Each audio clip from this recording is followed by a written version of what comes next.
bring Jacobe in. I think maybe. Yeah, we're live. All right. We'll let people get in here for the first few minutes. There's generally like a little bit of a delay, so we'll go about. Okay. We'll kind of hang out for 30 seconds or so, let people Yep. get in. First, so Cole, for people who don't know, Cole's driving to the beach. I mean, I'm not Cole. Yeah, I know. You know me, bro. Cole's driving to the beach. So we got the one and only Jay Tate joining us. Glad to be part of the team now, G. I'm glad to be part of a winning team finally. Our rivals is flagging a little bit the last, 20 years. No, I'm just kidding, 10 years. And On3 is not. So it's awesome being part of an organization like On3 that is kicking booty. It's awesome. I think it's going well. I mean, what are we, 2 days in? 2 days into the merger, and I don't know. I think it's going to be a home run. I mean, people can be a part of our site and get a ton of content and 2 different message boards if they want. Like, I think it's a great situation. I haven't had to ban anybody yet, so that's good. I thought there would be some infiltrators, some bad actors that would have slid in there, but it hasn't happened. So maybe it's because we just kind of, I've been around the Auburn sphere a long time. You have, Jeffrey Lee has. I mean, everybody knows BMAT for sure. I mean, it's like everybody knows us anyway. So none of us have a reputation for trying to start fights. So it's all good. No, people think I love to ban. I've let more people back on the last 2 days than I have banned. I disagree. I think that Jeffrey Lee's more of a hardliner than you are. That's my opinion. Yeah. And I've been moderating for a long time. I feel like I'm a pretty good judge of moderation character.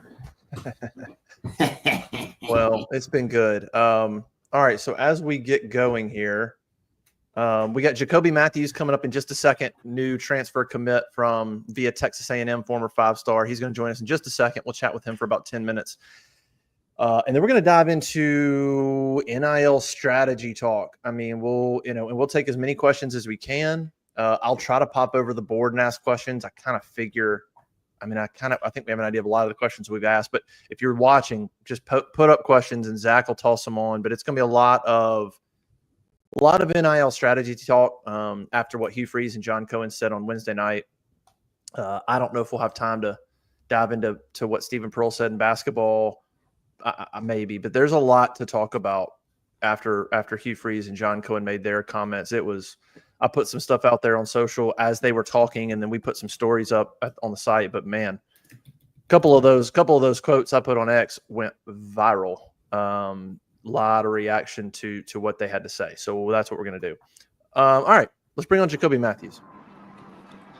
There he is. Hey, how everybody doing?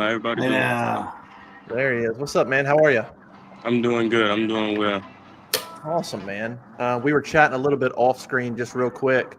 And we were talking about you're coming up this weekend to make everything official, and then you'll be on campus in the next, weekish or 2 weeks. Yes, sir. All right, let's start with, I guess, just the simple question: why Auburn? And maybe how did things happen the last couple of weeks to sort of get you on board? I mean, it was pretty much a no-brainer. I knew I was getting closer to being eligible, being able to get back on the field, and it was a no-brainer to hit up Coach Russian and Coach Dirk again, and take a shot at playing in their defense again. And the moment I reached out, they were all arms open and welcoming me. They made sure to hurry up and get me out there on a visit so I could come see, what Auburn's about and everything. And from there, I made my mind up that it was just going to be Auburn. Wasn't going to be too much recruiting, too many visits. So, yeah. Jacobe, I mean, we know a lot about Coach Dirk, and he's a badass. But tell me about Coach Rushing and your connection with him. What you think about him? It's like one of those father-son relationships. They know me in and out. They know all my personal life. They know any personal battles I've had. So it's more of a trust thing, camaraderie between me and him, and even more so me and Coach Dirk that I trust more than anything in this world, honestly. We talked to Hugh Freeze last night at a fan function, kind of a speaking engagement, and he was asked about you. He was asked about the addition of you, and he talked about you're a 5-star talent. He talked a little bit about, what happened at A&M, a little bit of, hey, his exact quote was, you didn't, there were some responsibilities and accountability stuff that you didn't own. But he went on to say that Hugh Freeze and you have had some great heart-to-heart talks. And Right. Freeze said he believes with all his heart that you understand the opportunity that you have at Auburn, and all that. So I guess, and, he said, I believe he's learned his lesson, and he's a great safety. He's going to be really beneficial to us, and all that. I guess how has it sort of been with you? What would you sort of say to your time at A&M, the conversations with Hugh Freeze, and what you see in this opportunity at Auburn? Really, maturity is the key factor in it all. Over at A&M, we had all the talent in the world over there. A lot of guys. So it was easier, and it was like a party atmosphere. So it was easier to get carried away. You know what I'm saying? I wasn't always focused as I should be, and so going into everything, when I first hit the transfer portal, things played out ways they played out, and I didn't finish my semester academically. Um, Not due to not wanting to do it. I honestly didn't know I was supposed to. I thought, once I hit the transfer portal, I was safe. But that led me to have to make up for everything. And a lot of that was reacting off of emotions. If I would have just thought more, I probably would have figure things out, how to go about things in a better way. But I didn't, so I never point the finger, and a lot of it had to do with being a little immature. And so, getting a second chance at another Power Five school is something not many get, and so I would just want to make sure I take full advantage of it. And that was part of the talks me and Coach Freeze has had. Jacoby, was there a point there when you were kind of deciding to leave A&M where you thought, hey, man, if I get another chance, I'm going to be better at this. I'm going to be more, more mature. You knew, I could tell by talking to you here, you knew it was time for you to kind of grow up a little bit. Did you kind of think, hey, if I get that next chance, I'm going to be a lot better person, a lot better player? No doubt. You know, because like I said, it's the same staff for me defensively, but your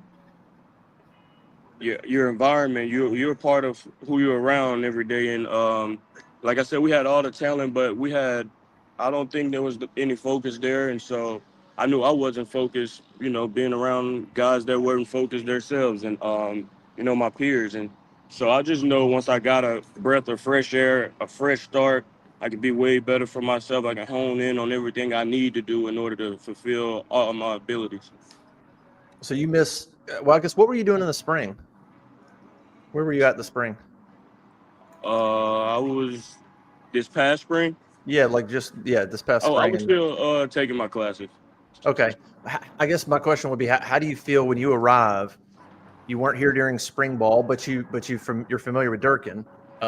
Miss a little bit of the summer workouts. How do you feel in terms of being able to show up, step in, jump right into the fray, and be ready to compete August 1 and be ready to compete for a starting job? You feel like you're behind the eight ball, or are you like, no, I'm in good shape, I'm ready to go?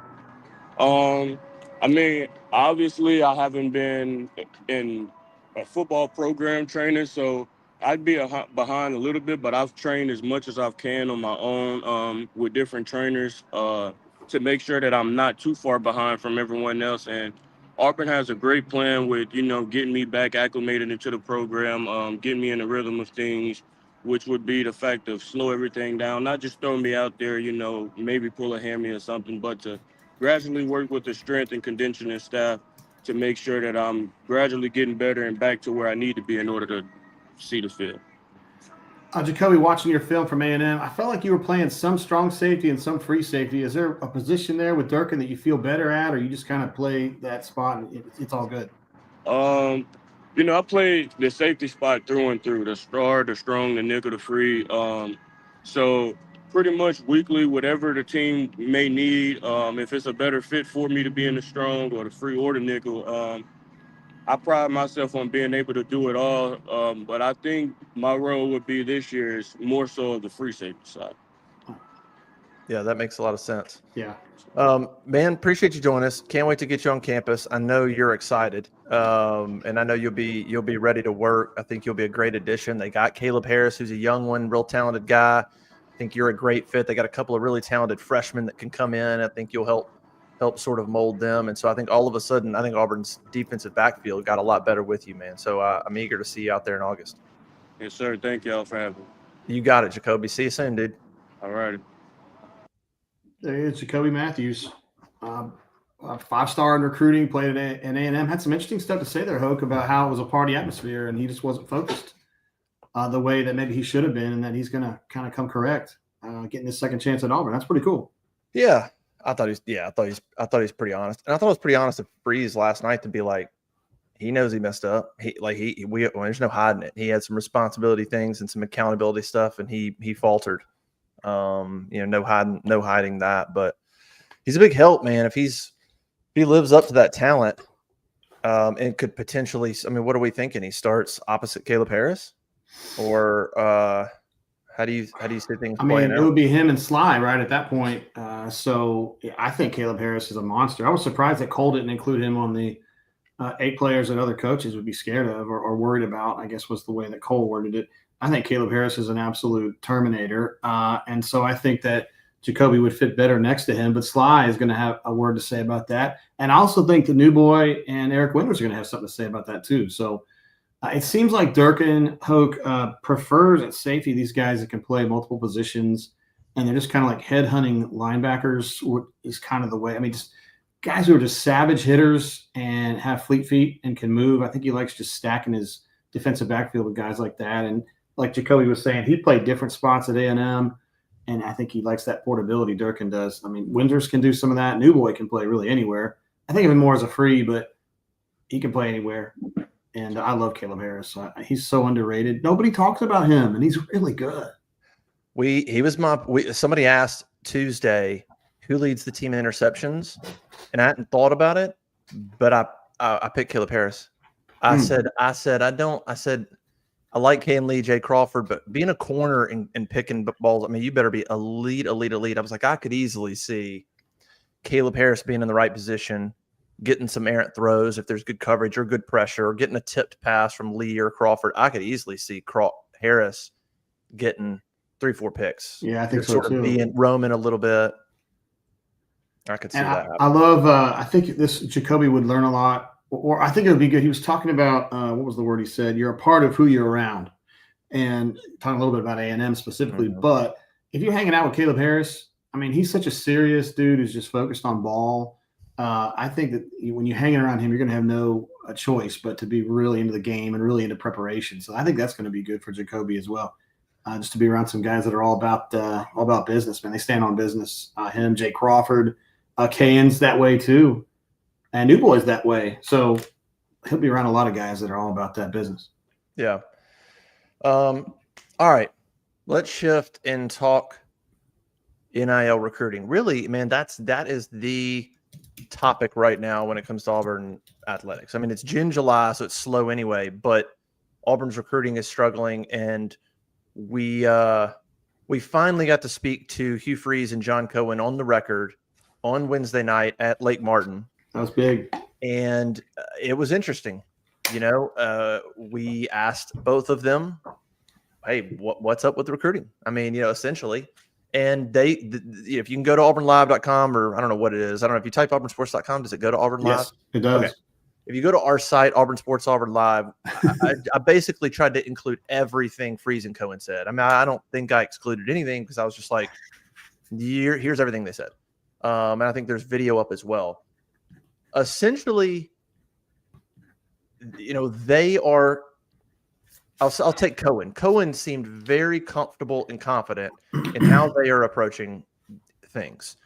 And both Freeze and Cohen seem to insinuate other schools are doing things differently than Auburn. And I would interpret that as saying other schools are being more aggressive in how they are portraying NIL offers, what a player can earn in rev share, potential NIL go offers. Other schools are being more aggressive in how they're portraying what kids can make than Auburn is. They very much believe that. Freeze expressed some frustration. Obviously, he's like, listen, we've been top 10 2 years in a row, and we're nowhere close right now. And is that frustrating? Yes. He believes they still have good relationships with with players and parents. He believes they absolutely, his quote was he wholeheartedly believes Auburn can land a top 10 class when it's all said and done. Cohen sort of pointed to that. He pointed to Freeze when he first arrived, wherever Auburn was, and how quickly Auburn jumped that when Freeze arrived those first few months. So it was interesting to read to hear what they had to say. And I just got the impression. I put on X and it kind of went viral, but I was like, listening to them, it's abundantly clear they are confident and comfortable in what their lawyers are telling them, what the administration's telling them about the House settlement, and how they're approaching things. And then we'll see. Freeze was even asked, "What happens if you're wrong?" Or I can't remember if he asked Cohen or if he asked Freeze. I can't remember which the person was. I think Cohen was asked, "What if you're wrong?" Yeah, it's Cohen that was asked. Yeah, Brian Matthews goes, well, "What if you're wrong? I mean, what if everybody else is doing it right and you're being too cautious?" Basically. And Cohen basically said, we'll cross that bridge when we get there, but we feel good about what we're doing. We're going to do things the right way. What were your impressions when you read their quotes? Yeah, first of all, great job by you and BMAT. I thought the coverage was really good. My thing is, so I have a school friend of mine I went to undergrad with, and she is general counsel for another major school who's going through this exact same situation. And I ran by her. I was talking to her about how Auburn does things very conservatively in this space. And she said, I think that's really smart. The school that she works for is not following exactly what she suggested to them to do. She thinks you should play it cool until August 1st. Because if these kids come back on you and say, hey, man, you made this offer to me in May and it doesn't work out according to what the guidelines are, because Auburn and all these other schools, you can only offer these kids so much, right? Because you got to have a certain rev share amount. You can have a third party amount, but this all has to go through the clearinghouse. And if there's a discrepancy between what these kids say you offered them and what you actually offered them, now you're in a situation where not necessarily legally you're in trouble, but morally and ethically you're in trouble. And you don't want to get a reputation, Hoke, for being a school that says things and don't actually do them, right? I think that's what Cohen's trying to avoid here. And I think ultimately, if it's played correctly, it's going to be the right play for Auburn. Just having that general counsel friend of mine tell me that she thinks Auburn's doing the right thing here gave me a lot of wind behind me to feel like, okay, they are making sense here. Because I was come on now, the recruiting class is not looking great right now, but they're being incredibly conservative. And they were saying to you and to the reporters that were there last night, August 1st, that's when you can start making written offers, binding written offers that go through NIL Go, which is the new clearinghouse. At that point, everything's super duper official, above table.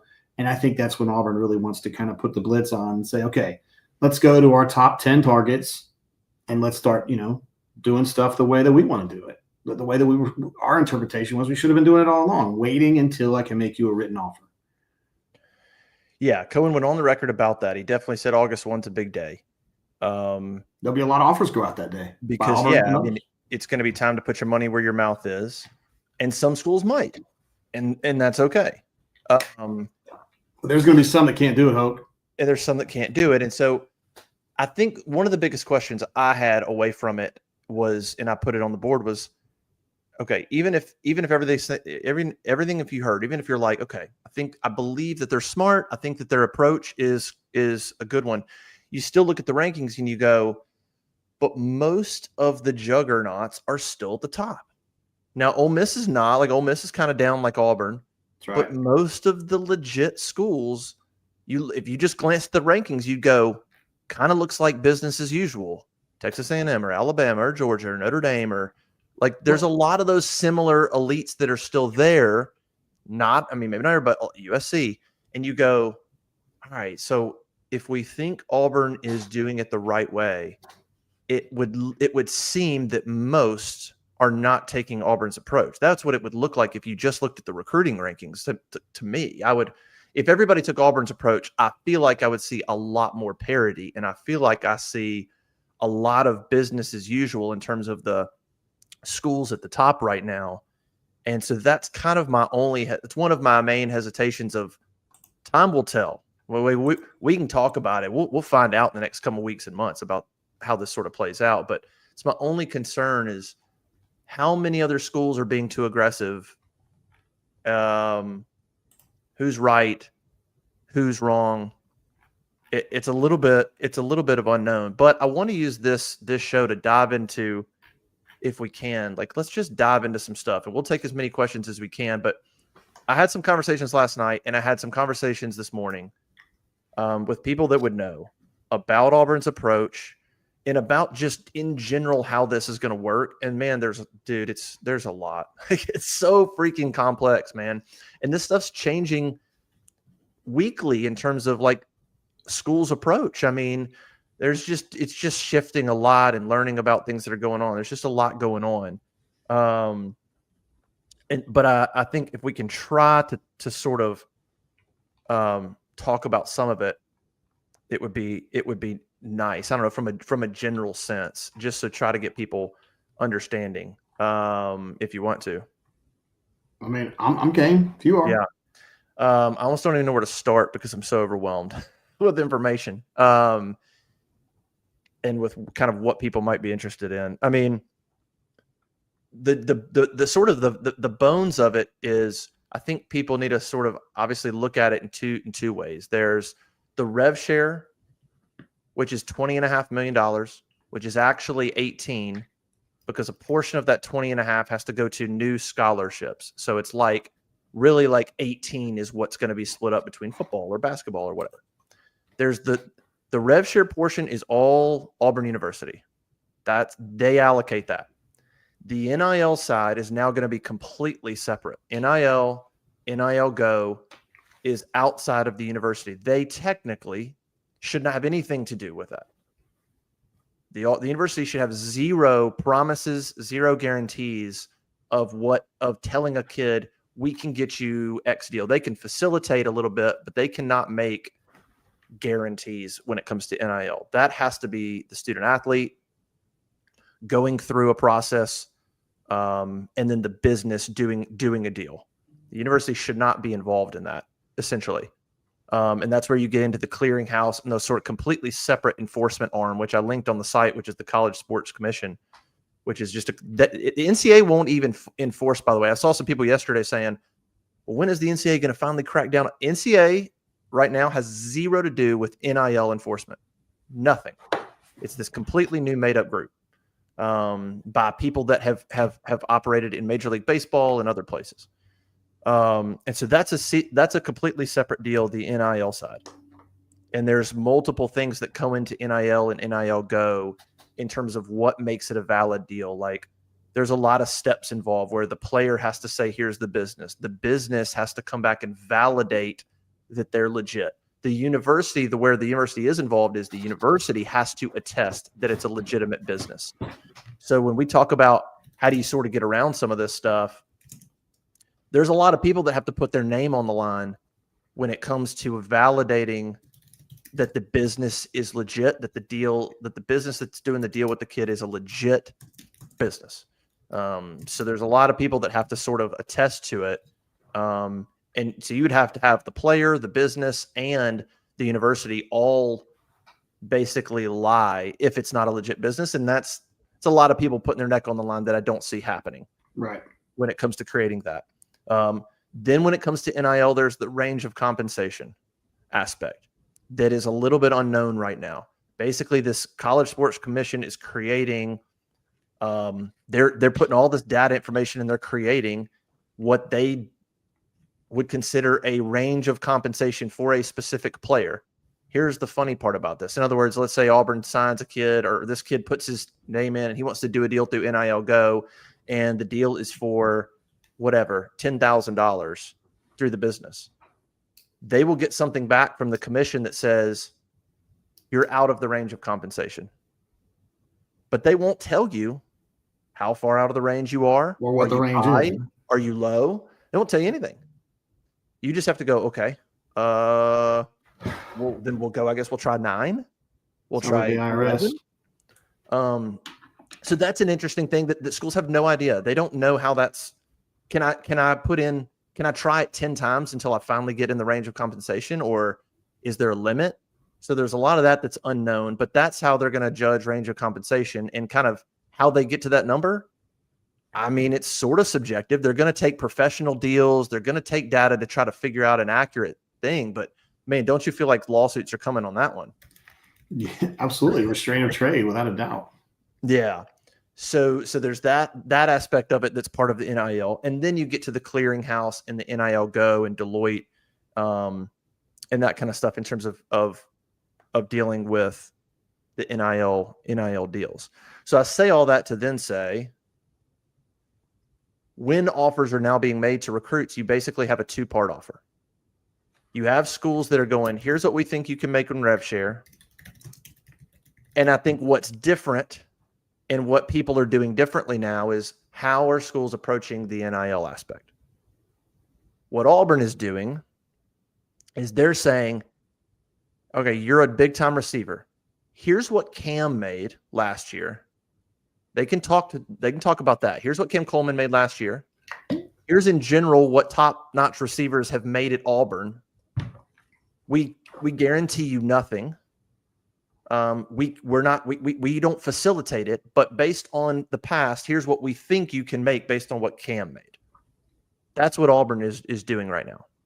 The other option would be, here's a rev share number. And then on the NIL side, the other option, and what schools, I think a lot of schools have been doing that Auburn isn't, is schools are saying, we guarantee you're going to make X in NIL. Now, right this second,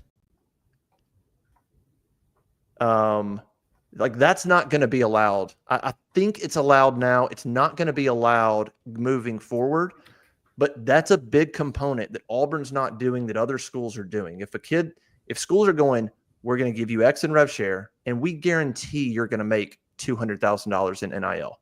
We don't know how, but we're telling you you're going to get there. Well, that's a lot different than Auburn going, here's what the guy made last year, but we can't guarantee you a number. It's going to kind of be on you to sort of, you got to go get it, but we can't guarantee you anything. Yeah, I think they're playing fuzzy math, right? The other schools are, where they're saying, okay, we guarantee you 200,000, and in their head they're thinking, okay, maybe a quarter of that is rev share money, and the other 3/4 is going to be, like you said, legitimate business or third party NIL that they think they can just pull out of their ass from the sky, pie in the sky. But like you were saying, Hope, there's a number that the College Sports Commission or NIL Go, I don't know how you would decide which one it is, thinks is a fair amount. And that's where you get into trouble. That's where, like Georgia, who's got what, 1 million, it's literally like 26 kids committed. They're going to have some hard conversations with some of these kids because they don't have that much money. Yeah. And the other aspect of that approach is, my understanding is, if the university guarantees an NIL deal right now, which I don't think will be the deal in the future, but right now I think it's allowed. But here's the thing. If the NIL is linked to guaranteeing you an NIL deal, that NIL number will be, this is what Cohen was talking about yesterday that I think people were confused about with the $800,000 and the $400 and all that. If you guarantee an NIL deal, that number will be linked with the rev share number, and that NIL offer will now be a part of your total rev share. So for what I'm saying is, if they say, we're going to give you $200,000 in rev share and we guarantee you $100 in NIL, $300,000 will hit the school's rev share number. That is different than guaranteeing rev share and then saying, you got to go get we can facilitate, but you're going to have to figure out your NIL number. So what I'm saying is, when schools right now are guaranteeing an NIL number, if they are guaranteeing an NIL number, that's for sure a more aggressive approach, and it's getting you commitments right now because you're guaranteeing a number that's more than what a lot of schools are guaranteeing. But what I think a lot of schools didn't realize, and maybe they're realizing now, is if you guarantee that NIL number, that's going on your rev share number. And now you didn't guarantee 200 rev share. Now you're going to get hit with 300 against your cap. And so schools, I think, are now have now realized over the last week or so, oh, well, we don't want that either, because the cap number is really important. So then you have what is a third option that schools are doing, that, again, Auburn is not doing this option either. You have a third option, which is guaranteeing a rev share number, which can be whatever, we can keep it at 200,000, where you go, we can guarantee you 200,000 of our rev share. And then you say, we'll help. Basically what they're doing is, instead of guaranteeing, they are shifting to saying, we'll help find you $100,000. We're not guaranteeing it, but it's a little bit stronger language than this is what the guy made last year. It's you're kind of on your own, but we think you can get it. They're going, we'll help find it for you. So it's not quite a guarantee, but it's kind of a guarantee. And this is the one that I think we'll know more after August 1, because a kid is hearing that and going, oh, they're going to give me 200 in rev share, and they're going to help find me 100 in NIL, right? So in their head, they're hearing 300, right? But there's no guarantee there. They just said they'll help find it. And so if a kid that commits to that, you're just trusting that they're actually going to come through for you and get you those NIL deals. Maybe they will, maybe they won't. So come August 1, if I'm Auburn and I know a kid that I'm recruiting has been offered that type of, if that's what they've been told, I'm going to that kid and go, starting August 1, you go ask them to put that in writing. Mm-hmm. You go ask them to say they will get you that number in NIL. Not they'll help find you. You ask them to put it in writing and see what they do. And if they don't, then now you know that they're not tied to that NIL, that there's no guarantee you're going to get that at all. And I think that's where the game starts to change a little bit in August, when stuff has to be put in writing on schools. Exactly what are they going to commit to their salary cap and what are they not? And are they playing games and are they playing word games with kids versus what Auburn's doing? For sure. And I was just kind of thinking about, Cohen, everybody's kind of getting on Cohen's case and saying, they're being too conservative with this, that Auburn is. He does have a background in law. His father's a law professor.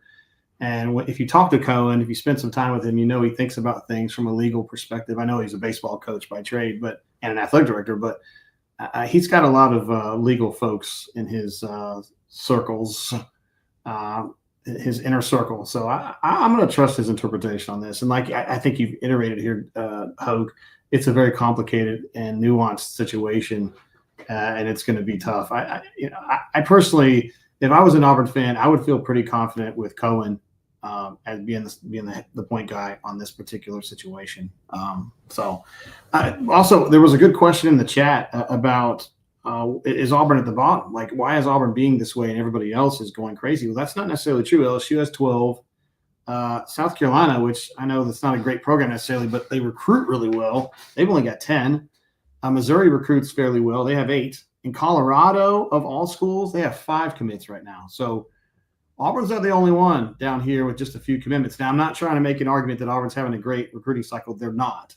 And I think they're behind right now. But as far as numbers go, they're certainly toward the bottom end. But there are some notable recruiting programs that are down there with them as far as numbers. So, hey, maybe Colorado's being very conservative. I don't have a source there, but maybe LSU. Come on now. I mean, I hate LSU just like everybody else, but they recruit pretty dang well. And particularly with Brian Kelly there, they're at least very enterprising. So if they've only got 12, they're being careful as well. And think about the timeline here. June 1, if you go back and look, and I had to go back and look at On3's social media. They generally, now it's Rivals. But when they were putting up team rankings, they're kind of updating. You go look at June 1, Auburn was 13th in the country. June 1. Well, between then and now, that's when the house settlement thing came down. That's when schools started to understand what the settlement is and what the options are and what might be happening.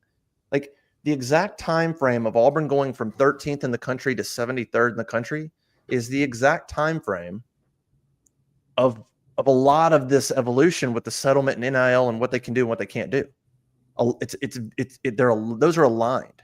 So it's not a coincidence when we're sitting here talking about, I just sort of ran through the multiple ways that schools are approaching this. And then we're talking about Auburn's decline, and it's happening when the settlement stuff has come out. And then I think the other point is, because of the early signing period, I think June and July have become the hot months to commit on top of it. If this would have happened in April, let's say this house settlement would have been decided and come out in April, I think June and July would be very different right now. Yeah. I think you have kids that are like, it's the normal time now for kids to commit, on top of the settlement stuff was just settled. And so you got schools doing things different ways. Whereas like I said, if this would have been done in April, maybe everybody has sort of their approach down pat, and maybe June and July come, and maybe Auburn's different in their approach, whatever. But it's sort of all culminated in this for Auburn. And as I've mentioned on the board multiple times, and I feel like I have to say this because I think it runs parallel to what we're doing in NIL, what Auburn's doing in NIL. The other arm of this that is part of it is the behind the scenes recruiting apparatus, which is just what I call it because I just don't want to get into details about names or this or that. But the part that we can all not be naive, the part that goes on, the money under the table, like let's not be ridiculous. There's that aspect as well. And that aspect has not been operating smoothly for Auburn either. They have missed out on some commits, and they have lost a few because of the behind the scenes apparatus, the guys that are going, hey, until signing day, we'll supplement you monthly X amount. Like we all know that happens. That part of things for Auburn has not been running smoothly either. That I think could have saved them, potentially could have got them a commit, could have saved them a decommit, could have helped them on a few guys for sure. So I just always mention that because I don't want to be naive and pretend like that doesn't exist. And I just think it's important. And I think both of those things are happening. So you have the official NIL approach and sort of the behind the scenes operation that's not quite humming, that I'm told by the time the season starts, they feel like they'll be humming, which again points to August. Like, so it's all that to say, we'll know. I said on the board, and I actually believe Hugh Freeze, and I'm a critic of Hugh Freeze. Auburn absolutely can make a run in the rankings. Matter of fact, I would put a large amount of money on it. How high can they go? I don't know. I mean, I don't know that, but I would put a large amount of money Auburn finishes in the top 25. Past that could depend on how many wins, could depend on other things. I don't know, but they are going to make a run. I was talking to somebody earlier this morning. Auburn is not short when it comes to NIL money. They are not going to be short when it comes to rev share. Their rev share portion is going to be on par with anybody in the league. They're going to devote a massive majority of that 18 to football. Like maybe, I mean, certainly 75, 80%. They're going to be right there rev share with everybody else. And then from an NIL perspective, they're not going to be short on money. And if the behind the scenes apparatus comes along, money's not going to be an issue for Auburn making a jump up these rankings. Yeah. I mean, like I said, I've heard that too. I don't feel like money's the problem for Auburn. I think distribution has been the problem for Auburn so far, but we know what the deal is now. We're getting more clarity from last night at Lake Martin, understanding why that distribution channel has been slowed down. And it's a conscious decision. It's a very on par decision. Now I understand they're thinking a little bit better. Hunter asked, maybe I'm missing it, but what's the purpose of NIL if it counts against the cap? Wouldn't just rev share matter? Okay, so NIL doesn't have to count against the cap. The way I understand it is there's actually an option for the players. Some really interesting stuff. There's an option for the player. This is very much like a player restructuring his deal potentially. So a player you could offer a player $200,000 in rev share, and then you could say, we also are gonna whatever. You're also gonna go find, if the university helps facilitate another 200 in NIL deals. Okay, that 200 could be linked to rev share, and now it's a 400 against your cap. Or the player could actually opt out, and if you can talk a player into it, the player could say he could opt out of and actually offset the value of the NIL. Now, elite players are probably not going to do that. Elite players are going to feel like they've got the leverage to go, I think I'm going to take what you're offering in rev share. I'm going to keep that. And also you're going to help me find 200 in NIL because I'm that good. And that's going to be the deal. Other players, they could agree to that. So let's say you're going to give them 200. If they go find 200 in NIL you can potentially offset that against your rev share and take that away from your cap. So the guy still just makes 200, but that'll be his choice. But that'll be one option for schools to try to keep their rev share number in line. It's very similar to you going to a top player, a professional team, going to the top player and saying, listen, if we can restructure your deal and you take a little less, it would free up a bunch of money for us to go get another player and make our team better. Matter of fact, Ike Irish did that. Ike Irish did that coming back. He took less money than he probably could have gotten because he wanted Auburn to be good this year, and he freed up a little bit for Auburn to go get good players. So what I'm saying is NIL doesn't necessarily have to count against the rev share number. It probably will for the big time kids because they're going to feel like they got the leverage to say, I want it all. But you can potentially get around that if and here's the other thing. You could also commit 200 rev share to a player. And then if the kid and his agent go find NIL deals, that will not affect the university or rev share either. That'll just be their own thing. And they won't have to offset that. So if a kid's like, well, if you tell a kid you're going to offset it, the other option is, hey, but listen, if you and your agent go find it and we have nothing to do, we don't help you facilitate at all, then you keep it all. Yeah. But if we facilitate it, then we're going to offset it. And so you can get some players to agree to that, to where a kid could make 200 in rev share, 200 in NIL, but because he agreed to offset it, Auburn's still just out the $200,000. So there's ways where NIL will count against your rev share, and there's ways where it won't. As far as the question here from Marshall about how many games gets or keeps them in the top 20 to 25 in recruiting, I mean, I would say everything's predicated on 8. Justin, I mean, that's just how I see it. Yeah, that's certainly for me. I've been pretty consistent that 7 is unacceptable. Anything less than 7 is unacceptable. I think the schedules, I just continue to go back to, I talk about the team and the talent, but I'm also big on looking at the schedule and going, listen, if you lose 5 games, like, let's just look at this. If you lose 5 games, let's say that's Baylor, OU, A&M, Bama, Georgia. Let's say that's your 5 hardest games, and those are the 5 you lose. Well, then at the end of the season, what's your takeaway? We lost to everybody that matters, and we beat the teams that just the bare minimum teams that we should beat to like call ourselves a decent program. I mean, 7-5 just does nothing for you. Or if you mix that up and said, okay, of 4 of the 5 are Baylor, OU, A&M, and Georgia. Let's say you upset Alabama, but then your 5th loss is what? Vanderbilt, Arkansas, Kentucky, or Missouri.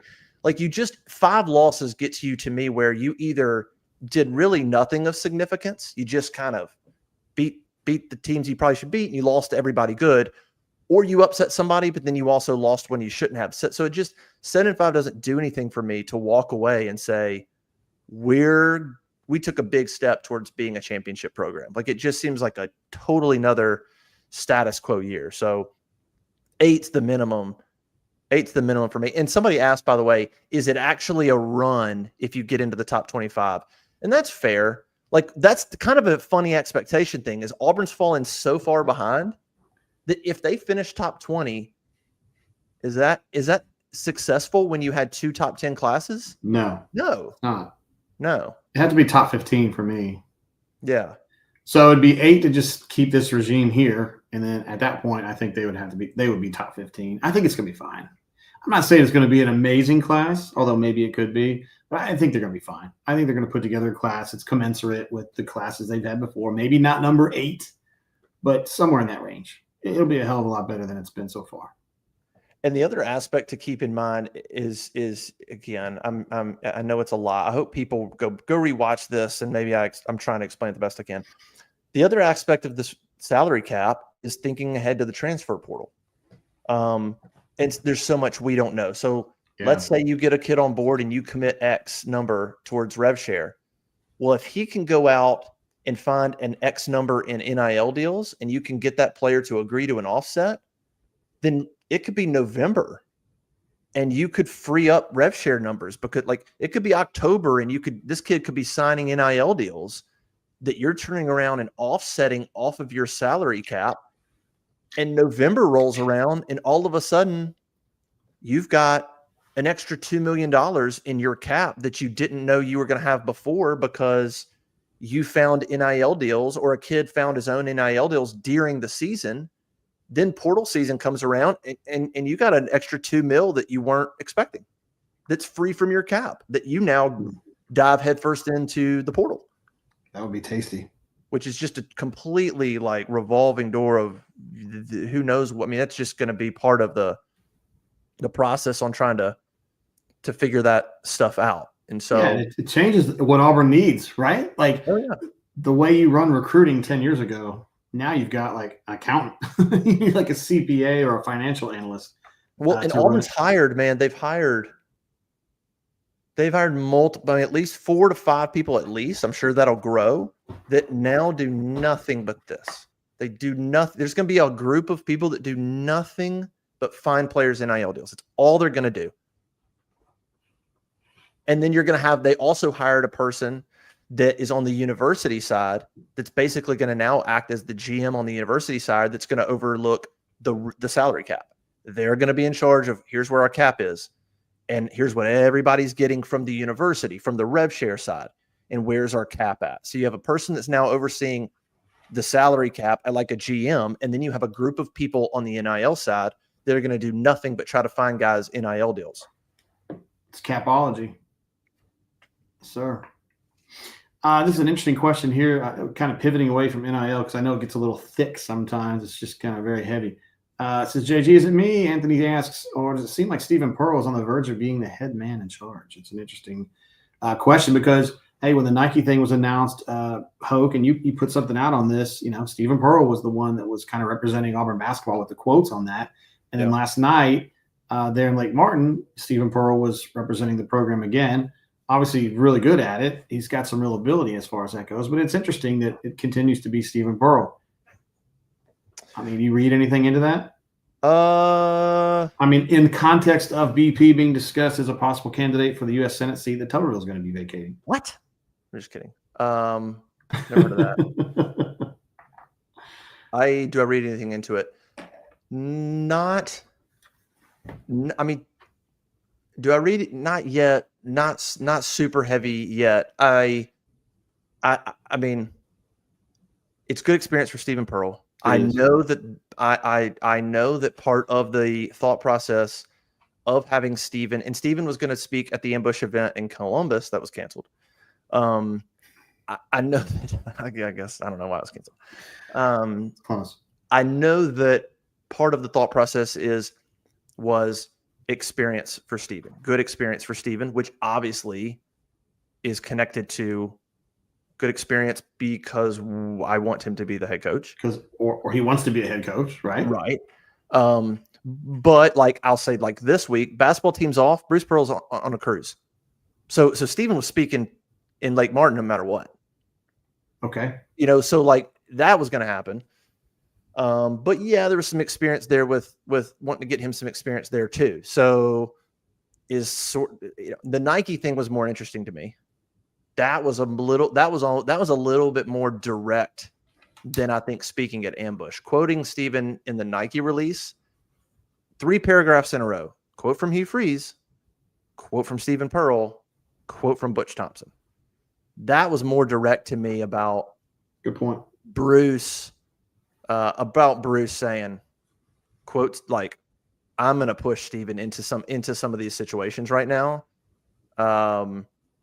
And try to sort of push the envelope a little bit. He has not really done that. He's made his voice known behind the scenes, but he hasn't rocked the boat, if you will, in regards to wanting Stephen to be there with the people that matter. But these are sort of the first few steps of like publicly kind of putting Stephen in some of these positions that, that kind of make it sort of a little bit clear. But I wouldn't jump to like, I wouldn't be like, Stephen's going to be named head coach next week. I mean, next week. Yeah, absolutely. I mean, it's just that it comes at an interesting time where BP is being discussed as a possible candidate for that spot. And I have a difficult time, BP's been on Fox News a number of times here lately.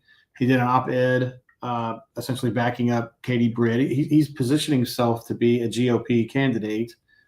in the election. But then he also said that I'm a basketball coach and that's what I want to do. So it's kind of mixed messaging in a way. He can very easily say, hey, listen, I'm a basketball coach. And I'm going to be the coach at Auburn. I'm just interested in politics, particularly stuff that affects Israel in the Middle East for obvious reasons. He's got a real passion for that subject. So are we reading too much into it? I think Hoke's done a good job of kind of saying, hey, guys, let's just, it is interesting, but it's not something where we've come to any conclusions. And maybe BP has or hasn't. I don't know. I'll try to find out a little bit later today. Yeah, and and could BP run for the Senate? Yup. I have no idea what the percentage on that I would put. I mean, we've both heard plenty of things. I mean, there's a lot of intel that would suggest he's, to put it mildly, very interested. Yes. But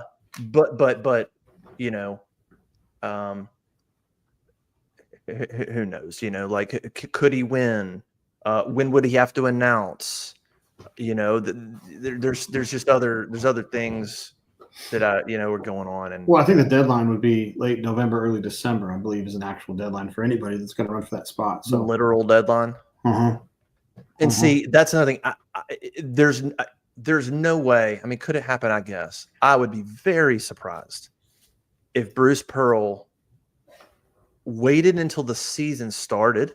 Yeah, no. To announce. He's not like that. He's way too loyal. I just would be shocked if they got into November and played freaking Arizona and played the Players Era, and here they are in November and then December and then in the middle of the season and creates that distraction for his team and players. I would be shocked. That would be one of the craziest things I've ever seen as a reporter ever. Yeah, I'd be shocked. It's just not in keeping with who he is.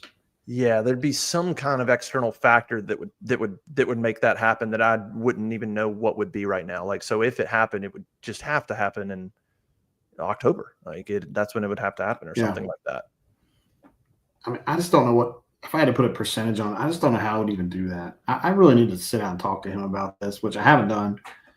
I haven't seen him lately just because, it's that time of year where we don't see as much basketball. I will say I had a funny interaction probably 2 weeks ago. I'm at practice and they're pretty much done. And he comes over and we're just talking. And I just sort of jokingly, I said, hey, if you're going to run for Senate, I said, you got to get on that. And he sort of looked at me and goes, no, he goes, oh, you're right. And that was it. If it was all bullshit, if it was BS, he would have told you stop. Yeah, that's I not feel happening. like if it was just garbage, he'd have been like fucking reports. He's like, what do you think? Yeah, he would have. I know how he reacted. It was just funny. He's like, no, I better get on that. Yeah. Very coy. Yeah, in the past there were some. I can remember like 4 or 5 years ago there was a rumor that he was going to consider the Memphis job. This is back before Penny got the job. And when I asked him about it, he did exactly what you said. He was like, that's not happening. Like, I don't know where these reports are coming from. That will not happen. He'll shoot it down if it's something that's crazy. But on that one, it seemed like he was kind of, we'll see how it goes. I mean, look, guys, he's done a lot in his career, man. I would argue he's a Hall of Famer. He gets Auburn to 2 Final Fours. Like, that is incredibly difficult to do. And I think everybody here at Auburn knows how good he is. But maybe, I don't know, maybe he's up for a different challenge. I don't know. I need to talk to him about it. What was the question from Shaker Jack? What did Cohen mean by third-party deals counting towards the cap? I have to go back and read. So that was a confusing thing because Cohen was last night. He was quoted, and he said he kind of gave an answer Cohen did that was a little bit confusing. If I can freaking find the quote, where he said, all right, here's his quote. He goes, "Let me illustrate. You have an $800,000 offer." And a school says we're going to give you 400 in rev share and 400 through a third party. Cohen goes, I'm not 100% sure that everybody in this country is operating under that premise, which is reality. And if at any point in any time you go over that rev share number, which can reflect both the third party offer and the rev share number, we've been told there's some pretty harsh penalties that come with that. By the way, that is true. If for one day you go over the rev share number, you will get penalized. Not like you've got a few days to get under. Like if there's one day where you are somehow officially over that number, you're in trouble. If you go to collegesportscommission.org, Go to that website. That's the enforcement arm. You'll learn a lot about it. That confused a little bit of people because he said if there's an offer in place that is a third-party offer from NIL Go, it has to count against the cap. That goes back to kind of what I explained. It can count against the cap. There are ways where it can't count against the cap. If you can, he just didn't go all the way into the weeds on that. And so that's where he gets into what I think a lot of schools have been doing. That goes back to what I think when I gave those 3 options. What I think a lot of programs are doing is the second option, which they are saying we're going to give you X in rev share and we're going to get you X in NIL. If they facilitate the NIL offer, like in that way, that whole number goes to your rev share. And you don't want that if you're a school. That's more against your cap than you wanted to go against your cap. And here's the other part that I didn't mention. Stay with me, people. The part that nobody's talked about is the new rules around buyouts for the transfer portal players. I don't know if people realize this. There will now be a buyout. If you want Cam Coleman, you're going to, first of all, have to pay him more than Auburn's paying him. And then whatever Auburn is paying him, if Auburn's paying him $1 million, you're also paying that. So if Texas wants Cam Coleman, you're going to have to beat Auburn's NIL offer and pay him X. Then you're also going to have to pay another $1 million. If Cam's getting paid $1 million, you're also going to have to pay another $1 million straight to Auburn. That Auburn then will just dump that into their revenue. Now, Wow. it won't give Auburn more rev share. It basically, think about it like Auburn just basically gets $1 million extra in revenue that they weren't expecting because you had to buy out to get Cam Coleman. So the reason I bring that up is because the way you want to do it, you want that rev share number. The higher the rev share number, yes, that means that it's coming off your cap, but the higher the rev share number, that's the number the other school has to buy out. So if I offer a kid, if I structure a deal that says I'm going to give you 500 in rev share, and I guarantee you I'll get you 2 in NIL, okay? Technically, the player's going to get 700, right? But only 500 is going to be on the rev share part. Now, on the positive side, that's only 500 off your cap. But that also means the buyout is only 500,000. So it goes both ways. You want to try to keep the rev share under control, but for the really good players, you want to make a commitment to the rev share number because if somebody wants them, they're going to have to pay that. So you want that number to be high if it's a good enough player. Right. You want schools to have to pay you that. So it's a double-edged sword there. So yes, NIL can count against the cap, but there are ways where it can't. That we talked about the offsetting the value stuff, but that's the aspect nobody's really talked about that I think will dramatically change the portal. You have to buy a player out. Like last year, we heard rumors. We'll just talk about it. Florida desperately wanted Cam Coleman. If they wanted him this time, you'd be giving him more than he's making at Auburn. Otherwise, why would he leave? And then you're matching whatever Auburn's actually giving him from the rev share number. You got to pay that too. And so Auburn walks away with now free cap space and then another extra however many millions of dollars in revenue that a school would have to pay.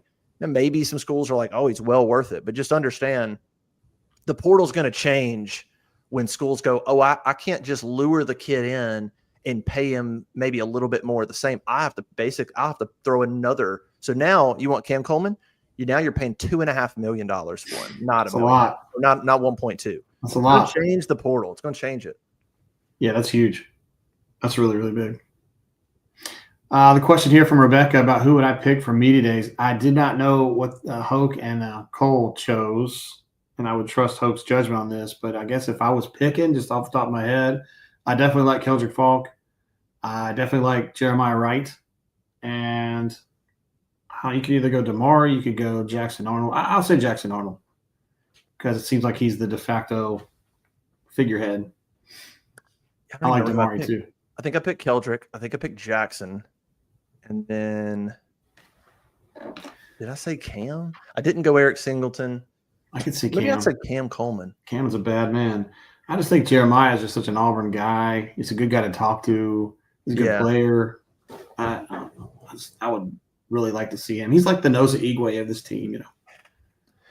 That'd Connor be- Liu, Rebecca said. Connor Liu's a damn good player. I think there's older guys, maybe. Well, and he's not a great interview. That's true too. He's not going to say much. I like Jeremiah Wright. He can say so. I mean, he can be pretty direct. That's probably. But I media days. I hate media days anyway. So you're asking the wrong person. I want to talk to the person that says the least. I just don't even know why we're there. You say that, and you sit front row and got questions for everybody. This is Justin Hokanson with On Three. Can I ask you a question, Coach? I really about your don't. Team? I have a question about your third team safety. Oh my gosh. Right would be a good one. So I don't know. Like, I hope some of this gets back to the boards. I don't know. I'll try to go to Instagram. I hope people rewatch it. It's just a lot going on, NIL wise. My takeaway is that there are smart people involved at Auburn, and my takeaway is that there is logic and reason to their approach. I now have no doubt about that. Understanding more, there's absolutely logic and reason to the way they're doing things. And here's the other point that I made on the board. Come August 1, when written offers start coming in, or written offers don't start coming in, and you get a little bit better view of the landscape. Here's the thing. Auburn, I talked about those three options. Auburn's kind of taking the cautious approach. A lot of schools are taking that middle, really aggressive approach. And then some are now shifting to that third approach of not guaranteeing NIL offers, but saying we'll help you find, which schools need to get that in. Players need to get that in writing. And if they don't, then they're full of crap. And if you do, by the way, if a school does say that, well, then now that NIL number, if they're saying they're going to help facilitate it, that NIL number is on their rev share. Now they're locked in to a certain rev share cap number. Here's the point. At any point tomorrow, Auburn could start doing option 2 or option 3. That's the other aspect I would tell people. Auburn's being cautious, but they could wake up tomorrow morning and go, screw it. We're doing this. We're shifting we're going to start approaching it this way. They can do it like that. And so that's why they don't feel the need to be maybe too aggressive or get over their skis when it's July 1 month. You're 1 month from this thing becoming a little bit clearer and knowing exactly what schools are willing to commit to. And so for them, they're like, we'll wait 1 month and then we'll have a better idea and we can shift. If we need to shift and be the super aggressive team and start guaranteeing NIL deals or whatever, we'll do it. Or we'll just start offering larger rev share numbers that match what this person's going to get, whatever. Bottom line is Auburn can shift in what they're telling kids and how they're approaching this very, very quickly. That's the good news. It's not like they're set up for failure. They just have been cautious in it, and we'll find out if it's too big of a hole. I really just don't think they are. Everything's so transactional in that. Like, yes, relationships matter. Yes. But let's be real. It's a lot of transactional stuff. If you come back to Vodney Cleveland or you come back to Shadarius Tootle or whatever, you come back to some other goes, all right, hey, we wanted to wait. Landscape's changing. Here's where we're at. We're going to give you this rev share. Dude, you can flip those guys, players, like you can get them back on board. Like you can. Now you got to win. The biggest thing is I think it puts more pressure on winning because you're so far behind the 8 ball.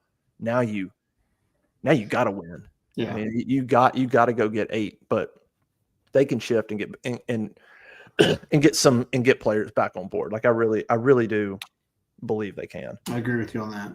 Anthony R asks, my guy Elijah Melendez is going to be our Carlos Dansby. I don't know if he has quite the body that Carlos Dansby had. Elijah was a little smaller than I expected when we saw him in spring, but he's a great athlete. He's a great teammate. He's got that dog mentality. So I really like him. I think he's probably more like a T-Will as a player, which is a huge credit. I think if he ends up having a T-Will career, he's going to be a guy that people will remember. I still remember T-Will. That was 20-some years ago. So I like him a lot. He's just not this huge freak of nature type player to me. I don't know. What do you think about that, Hope? I wouldn't agree with the Dansby's a unicorn. Yeah. And he also, remember, Tuberville lied to him because Carlos wanted to play a wideout. Yeah. And they played him at wideout for like, I don't know, a month maybe that first year, where Tuberville's like, he's not going to be a wideout. Melendez is a thumper though. And the one thing I heard about him during his recruitment is that Durkin Durkin loved him. Like Durkin was like, I'm recruiting that guy. I need that guy, which is always good when the defensive coordinator is not just like, it's not maybe a position coach that went to bat for the guy. It was like the defensive coordinator was like, I want him. And so that would make me feel pretty good about his potential. Good. Yeah, I like him. That's the one position that I don't know what to think about linebacker. Yeah. I know in Cole's piece that's on the front page of Auburn Live, auburnsports.com right now, he's got a lot of faith in DeMarcus, who is a freak athlete. He is more like Carlos Dansby physically, but I don't know. I don't know if he's that scary right now because, to me, he runs away. Not away, but he's so he wants to over pursue so badly because he just wants to kill people. And sometimes you got to play that a little more patiently, the way that Joshua Bynes did back when he was at Auburn. He's got to make that transition, and he may very well do it this year. I love DeMarcus Riddick, but I don't know if he's super dangerous at the moment. He can be. There's no doubt about it. Yeah. Taylor says, wow, the governor lied to Carlos Dansby. We're breaking news here today, guys. Yeah, they told him a fib. But that's okay. He ended up being a great linebacker. I think we would all agree. Oh, my gosh. I still think that 2000 I would say 2. That's still to me is probably the best linebacking core I've seen. Carlos Dansby, Dontarius Thomas, and in 2002 you had Dansby, Thomas that were young, and then you had we had T. Will and Antarius, right? But T. Will came along in 3 and 4. 2002 there was somebody that was ahead of an upperclassman ahead of Dansby and DT. Yeah, I can't go back there. Philip Marshall can pull that stuff right out of his head. I don't know how he does it, but I can't do it. Because Dansby and DT came back in 03. There was a guy that started as a senior in 02 that left that was a part of that crew. And then in 03 is like in 04 is when Antarius and T. Will took over that were a little bit undersized. But that 02 group was dadgummit. It was Dansby, DT, and it was somebody else that was really solid. That completely slips me, but it was probably the best. Mark Brown was playing at that time. Mark Brown. Yeah. Who played, all three of those dudes played in the NFL. Mark Brown from Germantown, if I remember. I love Mark Brown. I knew him better after he played. But yeah, he's a good dude. He's real good. Marshall Jones said, I think Jay is right. Some schools will have some tough conversations soon if Auburn's right in their NIL approach. And that's what I think Auburn's doing some of that. Like I think Auburn is telling some of the kids that are taking other deals or committing other places. I think they're telling them like, come August 1, go, here's what you need to do. You go to the program and you say, hey, it's August 1st. I need what you've offered me in writing. And you start demanding that it's in writing. And you see who steps up and puts their money where their mouth is, or who says, well, we're not ready to put it in writing yet. Let's just hold off or whatever. And then you can start to sow some seeds of doubt with these kids. Like, hey, they told you, but why didn't they put it in writing? Now you're starting to you're going to just trust that they get you the NIL deals, but they're not going to guarantee it. And like and so I think you can start to pressure. You can put a little bit of pressure on these schools on August 1 if they've made some big promises. Yeah, well, if they make some big promises and they can't stand up, Easy E's going to come whoop that booty. He's in control and he's going to whoop your butt. I'm talking to you, Lincoln Riley. Don't mess with him. Okay. As Hope gazes on and says, "What the world was that?" Sorry, I was reading some comments. We did talk to Stephen Pearl Wednesday night. Nothing groundbreaking. I mean, I had a one-on-one with him, put that up last week. He talked about Tahad again, which we have a story up last week about Tahad. He talked a little bit about Philip Jovich. I can't remember. When they put the release out, it pronounced it. But they talked a little bit about that, how they kind of stumbled upon him. And I think he's an underrated player in this class, maybe because it was late, it was international, but I think he's going to be better than people think. He talked about the schedule a little bit. He said based on the schedule combined with just the amount of new players, he's like, this is going to be harder than it was last year. It's going to be a harder gauntlet than last year. And last year was the hardest schedule in the history of the program. Shoot. So, another monster schedule ahead. And I think you could make the case that it's harder. Like if you went game by game non-conference, like you think about last year's, here's what's crazy about last year's schedule. It could have been even harder. Ohio State did not live up to billing. North Carolina did not live up to the billing. Both those programs were supposed to be. I mean, North Carolina was top 15 when Auburn played them, and then they just fell off. Ohio State should have been a top 30 program, didn't even make the tournament. Both those teams should have been better than they were when Auburn played them, when Auburn scheduled them, and they fell off, and it was still an insane schedule. You tossed in, you got to go to Fayetteville. Didn't have to do that last year. You got to go to Tennessee. You didn't have to do that last year. You still go to Bama. You don't get Kentucky. Like, I think there's one, in terms of elite teams, I think you have one extra harder road game in conference than you did last year because you go to Bama, to Tennessee, to Arkansas, to Florida. Todd Golden. With some home stuff. Man, I know me and you weren't on the same team when Todd Golden was coming of age. This past year and the year before that. I mean, because me and you both talked to him a bunch when he was an assistant here. I'm surprised how quickly he's become this guy. I mean, I always thought he was a stud, but man, it came along quickly. He got there fast. I mean, he was an assistant at San Francisco. Then he's the head coach at San Francisco, and now he's like 3 or 4 years later. He won a natty at Florida. It's crazy. I don't understand Shaker Jack's question about Steven. Sorry, I'm coughing. Steven and Cohen's approach to NIL. What's shout? Phil shout? What? How do you read that? Yeah, how about Solis says Auburn recruiting suck monkey ass? I don't know if that's a question or a statement. It's not going very well right now, Solis, to be fair. But Hoke has given you probably 35 good minutes of explaining kind of what Auburn's – there's a reason why. Yeah, what is that? What did you take of that Steven NIL question? What is that? What is he asking? I didn't really understand it either. Rebecca says she's so ready for baseball season again. Man, I was jonesing so bad for them to get to Omaha. Oh, my God. They just kind of ran into a buzzsaw with Coastal this year, who was obviously better than I expected. I mean, I knew they were good. They came in to the Auburn Regional having won 20-something games in a row. So that's an eye-opener right there. But yeah, I think Auburn – I mean, big picture, I think Auburn overachieved this year. I mean, they were going to be better, but I don't think a lot of serious onlookers and supporters thought they were going to be number 1 RPI, whatever they were, 4C. I don't think they saw that coming. So I think it was bad luck. Coastal's better than a 13 overall seed. I mean, they probably should have been.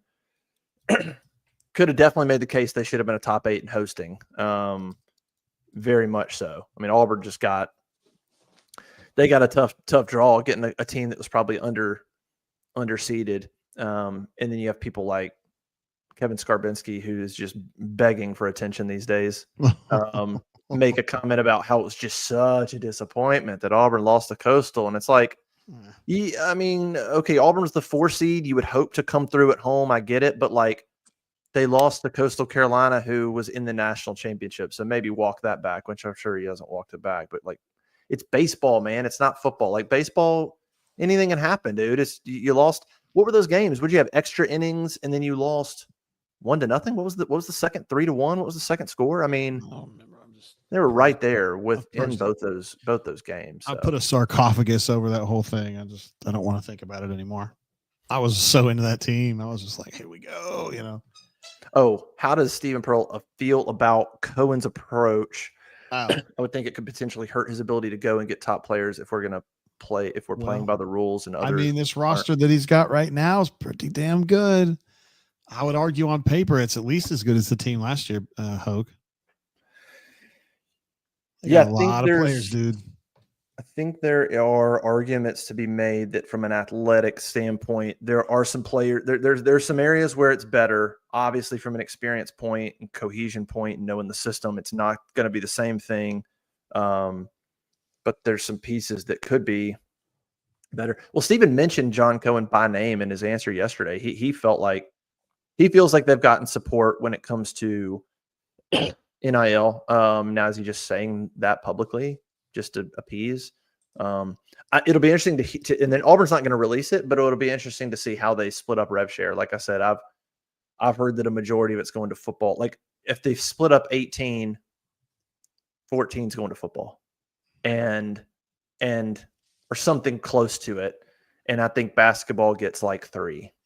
And then I think you split up whatever. Maybe there's another $1.5 million left. Baseball is going to get a bunch of that. And that's pretty much going to be it. Everything else is going to be scraps. About softball, man. Scraps. About tennis. About Sophia Baseball will Grove. get Cohen has a soft spot for baseball, and baseball's good, so they may get a little more than other teams' baseball program. But we'll have to see how that plays out, because if you get 3 via rev share from basketball, well, I mean, the rosters this year were, I mean, Auburn's roster, I don't know exactly. I would guess Auburn's roster is 9-ish, and that's not where it needs to be. Like, that's not even where it needs to be. It needs to be like 10 or 11 probably. I mean, but so if you're at 3, like, do roster numbers come down? Or if they stay at 9, then Auburn basketball is going to be looking at trying to make up a $6 million difference. Ouch.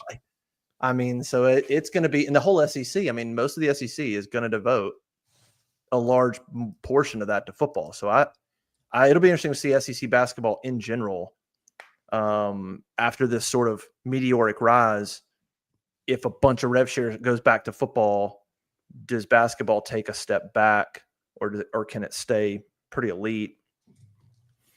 Because everybody in the SEC is going to devote a massive portion of it to football. I mean, football is going to be, maybe Kentucky is one that, comes a little bit more, but I think everybody else is going to be Kentucky.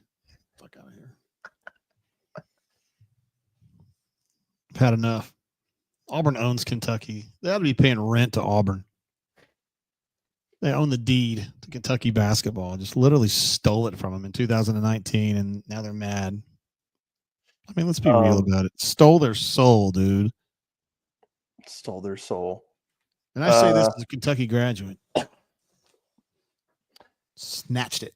Snatch it. Somebody asked if Jovic has 4 years. Yes. What's the expectation of Auburn basketball? Sweet 16, round of 32. And I hate to say, I mean, because we talked about it earlier, Hoke. I mean, coaching situation is, to me, a little bit in flux. I mean, it's possible that BP is going to run for the Senate seat, and that changes the coaching dynamic for sure. You still got Ian, who's been there a long time. Steven's been there a long time. Burgo's been there a long time. Ira's been there a long time. So you still the core of it. But, man, if me and you, the way you and I are embedded in the program and see it at practice and all that kind of stuff, BP he's a really important part of it. And if he's not there, it changes things, my opinion.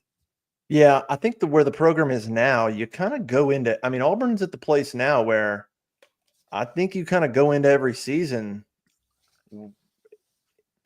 where Auburn is now, it's difficult for me to put the floor at anything less than the Sweet 16. Now we know it's hard. You get into tournaments, matchups, it's who gets hot. So like nothing's guaranteed. But I think where the program is, it'd be hard to go. I mean, and you look at Keyshawn Murphy, stud, Keyshawn Hall, leading scorer in the Big 12, Todd Pettiford, potential first rounder next year, is your point guard.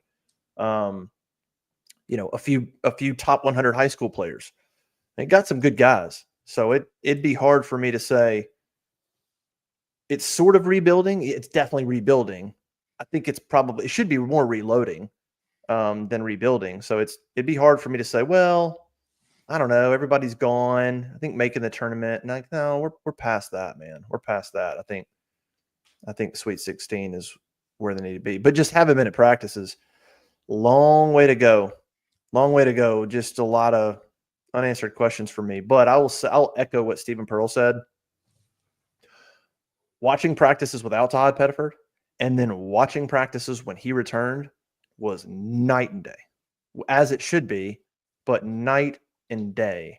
Not just because of Tahad's ability, but man, that dude, he's not just how good he is. He's a winner. He's a leader. He's tough. He's vocal. And I even saw the other players elevate their level of play because it's like, oh, Tahad, the one dude back from a Final Four team, the guy, Tahad, the alpha. Tahad's back. I want to impress. I'm going to raise my level of play. I'm going to play a little bit harder. I'm going to play a little like that. Just I thought everybody when I watched had it up a notch when he was there running things. You better not get in trouble talking about practice. He's running things, and Caden Magwood's going to benefit a ton. Don't you start talking about practice, man. I asked him. It's on record. That's on record. I like Caden Magwood. He's from Louisville, Kentucky, like I am. When people get to watch him, anyway, whatever. It's a long way away. You better be careful, man. You better watch. You better check your tone. Yeah, Pettiford in the first round, probably because he's so gifted offensively. And then it'll be up to him. The NBA is moving away from smaller guards. It'll be up to Pettiford on how long he stays in the NBA. It's going to be, can you defend and can you not be bullied on that end of the floor? Because he's going to be really gifted on the offensive end, but you just see so many big physical guards that will be the thing with him is, do we trust him to play defense and do we trust him to not be bullied on that end of the floor? There's not a ton of guys his size anymore in the NBA playing point guard. Who can replace Tahad? It'll be Caden. Caden Magwood. Yeah. We'll see what they do, high school portal recruiting or something like that. But I think Caden will be in great position to learn a lot, and they trust him to do some points. Unless there's some stud portal point guard that they're like, oh, let's go get that guy. Caden starts at the 2, and maybe they do something like that.